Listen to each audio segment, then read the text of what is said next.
E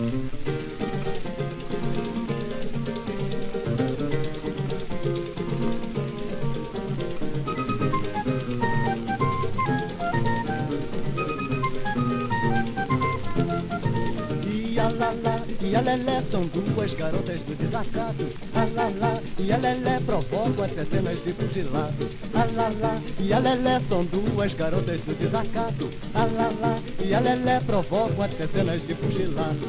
Se alguém quer vir pro samba, olha a roda como a fé. Se quer loura tem lalá, se quer morena tem lelé. E depois faço uma ideia, o que é que o samba dá?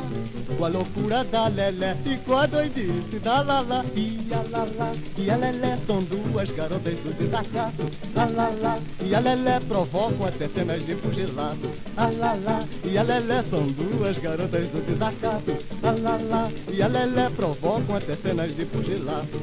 A lelé, que coisa louca, é bondosa em vez de má, pois reveza seus amores com os amores da lalá. E a lalá é um diabinho de beleza escultural.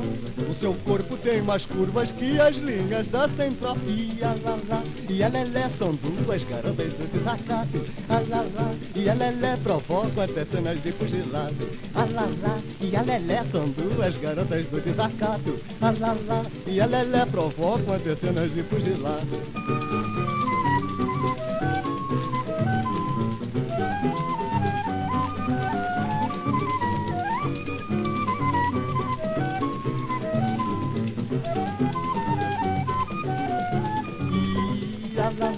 E a lelé são duas garotas do desacato. A lalá e a lelé provocam até cenas de pugilato. A lalá e a lelé são duas garotas do desacato. A lalá e a lelé provocam até cenas de pugilato.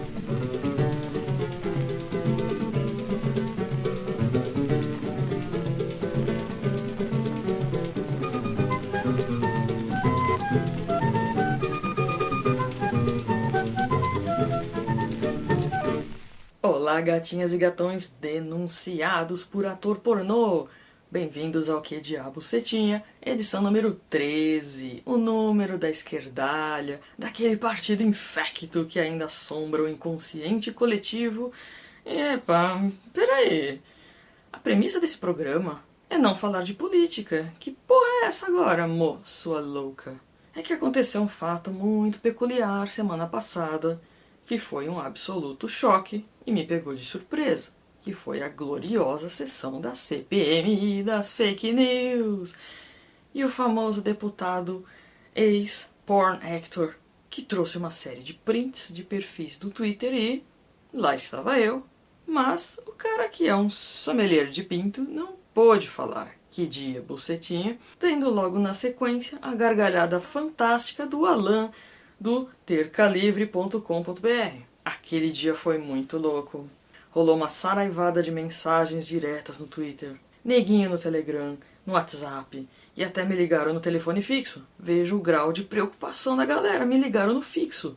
Ninguém liga no fixo. E vendo a página de notificações pelo PC, que piscava de tanto que chegava gente seguindo. Aquele dia vieram 4.000 seguidores, numa tarde que teria sido comum, onde eu estava desenhando o jaré pro TV Marisol, pensando, puta merda, eu tô sem ideia pra escrever roteiro. Vou falar de betagem, botar o assunto de papéis masculinos e femininos que andam confusos. Eu não sabia o que fazer e bang, veio isso. E veio a dúvida pairando. Por que é que o Boteco, o Loen, o Kodihak e eu, que criamos conteúdo, estávamos lá, meu chapéu de alumínio, fritando, porque pensei logo de cara, tem treta da Rede Goebbels aí, eles agora insistindo em podcast por todo o jornalismo da emissora, sei lá. Só sei que dias depois teve a votação dos homens de toga, aquela manobra surreal que serviu para soltar o molusco, e veio sábado com a manifestação do movimento Braulio Lânguido. E tudo agora gira em torno dos isentões, carinhosamente batizados de Nova Esquerda, o que tem deixado todos eles putésimos, porque estão tendendo para as pautas de esquerda só para proteger o sapão de um impeachment. Porque deve ter rolado uma grana do cão para essa gente que está ganhando peso a cada respiração e fazendo certos procedimentos cirúrgicos que mexem no crânio e por aí vai. nesse super resumo mais rápido que a ereção de uma prótese peniana. E chegamos no ponto. Os isentões. O assunto que foi pauta da live dessa terça-feira, no canal da querida Amanda Sandman. E eu me atentei a uma parte da descrição dita pelo ilustre tio careca, Evandro Pontes, que o isentão é um covarde, um medíocre e que tem o QI sacrificado. Partindo desse gancho de QI sacrificado, eu lembrei de ter ouvido falar sobre o efeito Dunning-Kruger. E nessa hora, eu vou abrir um espaço para o famigerado copy-paste, com explicação técnica. O que é o efeito Dunning-Kruger? É um fenômeno descrito e estudado em 1999 pelos psicólogos Justin Kruger e David Dunning, da Cornell University. Se refere a indivíduos que não têm competência em uma determinada área, mas acreditam verdadeiramente que sabem mais do que os mais preparados e versados no tema.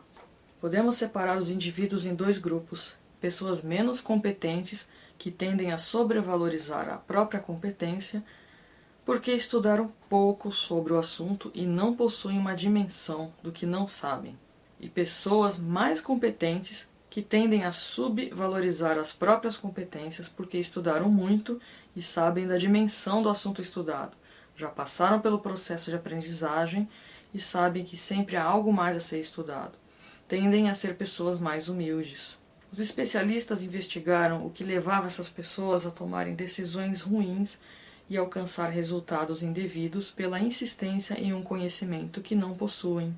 Dunning e Kruger concluíram que esses indivíduos sofrem com uma superioridade ilusória e que sua incompetência os impede de entender seus próprios erros. São pessoas que superestimam as suas habilidades no campo intelectual e ou social. As duas principais dificuldades nesse caso são ter que administrar os resultados negativos obtidos de seus erros e a incapacidade cognitiva de perceber que não sabem o que acreditam saber.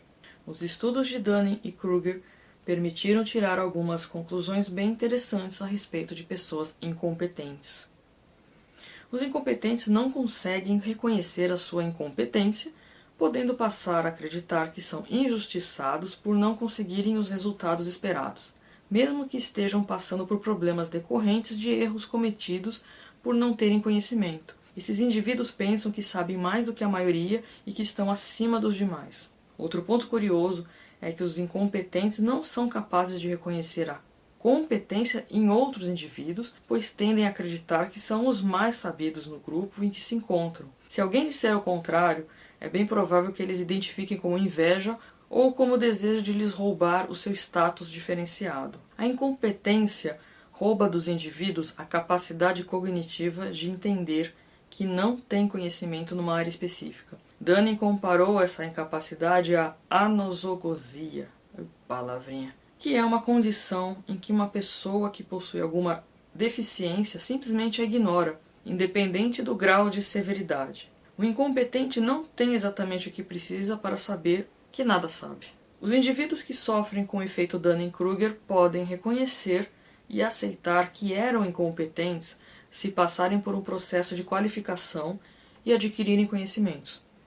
A melhor solução é sempre o aprendizado, e quando se percebe que boa parte da população está caminhando para um efeito Dunning-Kruger coletivo, é um sinal de alerta para pensar em políticas de educação para essas pessoas. Durante esse processo de investigação do fenômeno, os pesquisadores perceberam que a evolução do conhecimento pode ser representada na forma de um gráfico. Curiosamente, antes de descobrir e aceitar que não se sabia nada ou muito pouco sobre um tema, o indivíduo passa por uma fase chamada de monte da estupidez, que é exatamente o momento em que ele acredita saber muito e quer dar sua opinião sobre o assunto em questão, sem perceber que provavelmente está passando vergonha. Como esse fenômeno tem como base a incompetência do sujeito, que faz com que ele não consiga identificar seu desconhecimento, é natural que os mais capacitados sejam os menos afetados pelo problema. Quanto menor a capacitação de alguém, melhor é a ideia que tem de si mesmo. Isso não quer dizer que os mais capacitados subestimam as suas habilidades, mas que acreditam que os demais sabem mais ou tanto quanto eles. Em muitos casos, os que mais falam sobre algo são os que menos sabem, e esse é um erro recorrente que pode ter consequências bastante sérias. Julgar que sabe muito a respeito de um tema a ponto de opinar e influenciar outras pessoas a tomar decisões ruins é algo que pode ser desastroso. Claro que nem sempre os que mais falam são aqueles que menos sabem, mas é essencial prestar atenção para não seguir alguém que não tem ideia a respeito de sua própria incompetência. Indivíduos que estão sob efeito Dunning-Kruger não têm o conhecimento necessário para reconhecer a sua ignorância, mas ao contrário do que se possa imaginar, não são espaços vazios. Esses indivíduos estão repletos de certezas e crenças pré-concebidas que impedem que enxerguem seus erros. Intuições, histórias, sentimentos e outros fatores podem contribuir para que a pessoa acredite que tudo aquilo que ela pensa constitui realmente um conhecimento legítimo. Dificilmente alguém conseguirá convencê-la do contrário, sem que lhe ofereça uma boa dose de conhecimento. Essa situação fica mais clara quando ilustrada com um estudo realizado pela Universidade de Yale, em que se perguntou para pessoas que não sabiam nada sobre nanotecnologia se os benefícios compensavam os riscos que essa tecnologia implica. Mesmo que não soubessem nada a respeito, boa parte dos indivíduos não se absteve de dar sua opinião e achar que estava realmente calcada em conhecimento verdadeiro e não apenas em achismos. Se as questões a respeito do efeito Dunning-Kruger girassem em torno apenas de pessoas que acham que jogam pôquer melhor do que realmente jogam, ou que sabem mais do que realmente sabem sobre literatura russa, não haveria grande problema. Porém, esse fenômeno pode ter consequências reais e muito graves em setores como a economia, por exemplo. Em 2008, o mundo foi atingido por uma crise financeira que teve seu início nos Estados Unidos, devido a esquemas arriscados desenvolvidos por indivíduos do setor financeiro e o desconhecimento dos consumidores. No ano de 2012, foi realizada uma pesquisa em que 23% das pessoas que haviam declarado falência nesse período acreditavam que eram especialistas em finanças. Se essas pessoas reconhecessem a sua incompetência como investidoras, poderiam ter evitado tomar decisões ruins e diminuído o impacto da crise financeira que teve alcance mundial. Outras áreas podem ser bastante prejudicadas com a inserção de pessoas sem preparo, como a política, por exemplo. Não há nada mais arriscado do que o indivíduo que desconhece a sua falta de conhecimento em uma área crítica para inúmeras outras pessoas. E para complementar, nada melhor do que a voz da razão do professor Olavo de Carvalho. Então, é claro que a minha capacidade expressiva é muito limitada em relação, vamos dizer, à amplitude da experiência que eu vivi. Eu não consigo explicar tudo de uma vez, preciso ir um pouco de cada vez. Por isso é que quem assiste às aulas desse curso entende o meu pensamento muito melhor do que quem lê um artigo. Porque se ele está lendo só o que está no artigo, ele pensa que eu só sei aquilo. Isso é outra característica do brasileiro, a síndrome de Dunning-Kruger, né? O sujeito nunca pensa, espera, para dizer o que ele está dizendo, o que mais ele precisaria saber além disso? Então, existe, junto com esta incapacidade prática, junto com ela, em função dela, vem esta necessidade de sempre depreciar os outros e buscar uma compensação, porque a impotência diante da vida, né, é uma coisa terrível. Né? Eu quero tudo e não posso nada. Estou amarrado por todos os lados. Claro que você vai ter ódio do universo. Né? Então você vai culpar Deus. Ah, mas culpar Deus não posso, porque eu sou católico, etc. Então você vai encontrar alguém que para você criticar, para você falar mal, para você esculhambar. Então, é uma compensação. E o caranguejo no balde, o caranguejo está saindo do balde, o outro puxa, ele vem para baixo. Então, vira uma tragédia. Tudo isso, gente, é superável. Mas o nego precisa saber, olha, quando você é novinho, tome consciência de que, primeiro, você é incapaz. Segundo, você é anormal. Pessoas normais não existem no Brasil, porque não tem norma. Não existe um padrão de normalidade no Brasil. Existem padrões de normalidade grupais, onde você, para ser considerado normal, você precisa se ajustar à loucura daquela turma em particular. Mas um padrão de normalidade que seja reconhecido na sociedade não existe, simplesmente. Os países existem. Chega aqui nos Estados Unidos, todo mundo sabe o que é um negro normal ou anormal. E quando vem com o negro que está normal, eles falam, you need help. Qualquer um percebe isso quando o sujeito need help. No Brasil tem camarada totalmente louco, que está louco há várias décadas. E ninguém percebe quando ele está louco, porra. Quando você percebe que você tem uma incapacidade, a primeira coisa que você tem que perceber e aceitar. Sobre o isentão ser um medíocre, um covarde, temos mais um trecho do professor Olavo. Por exemplo, vamos supor, você é covarde. Ótimo, então vamos partir daqui. Eu sou covarde, né? Como é que eu faço para deixar de ser? Então, primeiro, você tem que conhecer alguma pessoa corajosa, né? E em vez de você odiá-la porque ela é melhor que você vai ter que aprender com ela, pô. E enfrentar situações. Claro. Eu, quando era adolescente, eu tive um grande professor de coragem, que era um amigo meu, que era um gaguinho. E por ser um gaguinho baixinho, tá certo? Ele compensava isso com atos de bravuras cada vez maiores, maiores, maiores. E eu falei, pô, isso aí é legal, eu vou fazer a mesma coisa, porque daí eu vou ficar corajoso como ele. Isso me fez muito bem, né? Agora, se eu ficasse com raiva dele por ele ser corajoso, eu teria ficado covarde. E assim por diante. Tudo desse mundo dá para você aprender, mas você só consegue aprender aquilo que você ama, né? E quando você ama uma qualidade, você ama quem possui essa qualidade. E esse amor vai impregnando você das qualidades do outro. Então você pode superar todos os problemas da vida, mas mediante o amor ao próximo. Tá certo? Agora, não buscar a compensação, vamos dizer, do azedume, da crítica. Nunca fazer isso na sua vida, né? Pense assim, eu só vou passar pito em alguém quando eu tiver vencido essas coisas. Quando eu tiver certeza de que, agora eu só consegui a minha sanidade, a minha normalidade, a minha centralidade. Então agora eu sei quem eu sou. Eu tenho um centro. Quando eu falo a palavra eu estou muito consciente do que eu estou falando. Não uso a palavra eu à toa.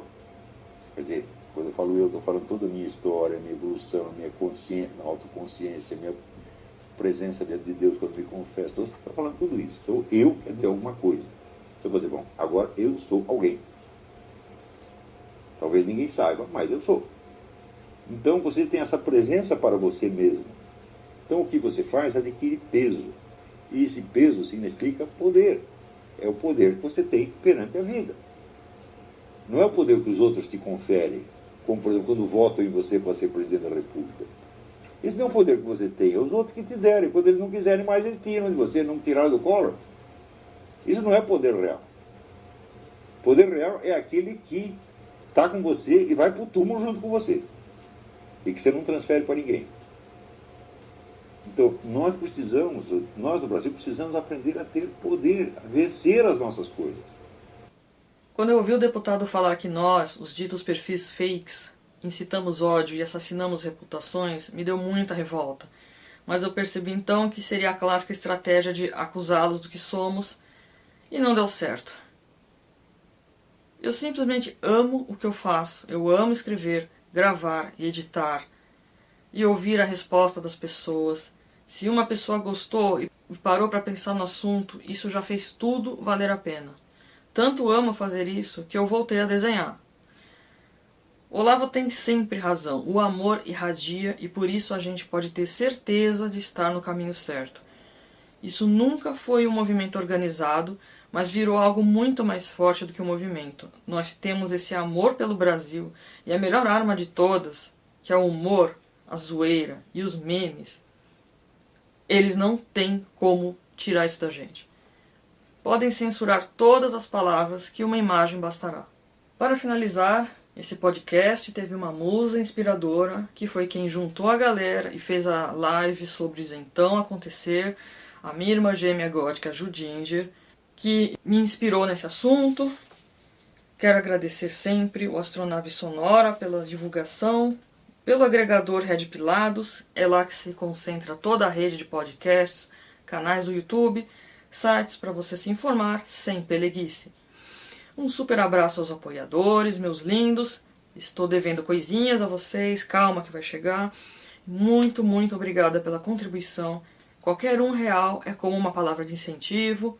Colabore você também no apoia.se/QDiaboCetinha e acompanhe o portal da transparência do Que Diabo Cetinha. Neste primeiro saque, eu comprei as maravilhosas camisetas com estampas de minha autoria que você encontra na loja do Porão da Mamãe, o que significa que esse foi um duplo apoio, pois foi um pimba também para o Mafinha. Um beijão pro Máfia e a Calilpe, que são avós agora. E logo logo teremos a caneca e a camiseta com o logo, esse logo maravilhoso da rosa, com uma caligrafia básica, porque eu sempre sonhei em ter uma caneca com a minha marca na mesa, igual o Jô Soares. Tudo na loja do porãodamamãe.com.br. Agora eu tenho um PicPay também, para dar aquele pimbinho amigo, pagar a conta do bar, enfim. A nova loja virtual do Que Diabo Cetinha, que vai ter as estampas das camisas, a venda para imprimir em tamanho A4. Você vai lá, é um valorzinho simbólico ali também, porque afinal, a gente faz trabalho, a gente desenha, dá um trampo do caramba. Enfim, você baixa o arquivo, imprime, põe na parede, decore sua vida. No perfil do Twitter e do Instagram tem o Linktree para você buscar todas essas informações, canais e redes. E enquanto eu terminava de redigir esse texto, eu estava com 7.776 seguidores, um número que eu não imaginava conseguir, e tem tido um impacto muito grande no meu ritmo de trabalho. Tem um monte de gente curtindo cada tweet, foto no Instagram e comentários no YouTube, tem me impulsionado a fazer mais por vocês, sempre, sempre. Escrevam, eu adoro responder todos os comentários, na medida do possível, eu acho isso lindo, estou me sentindo a Xuxa, recebendo cartinha. Quando eu comecei, eu tinha 4 ouvintes, e agora eu já passei das 5.000 reproduções no podcast, vocês não têm ideia de como eu estou feliz disso. Muito obrigada a você que escutou, um grande abraço e até a próxima.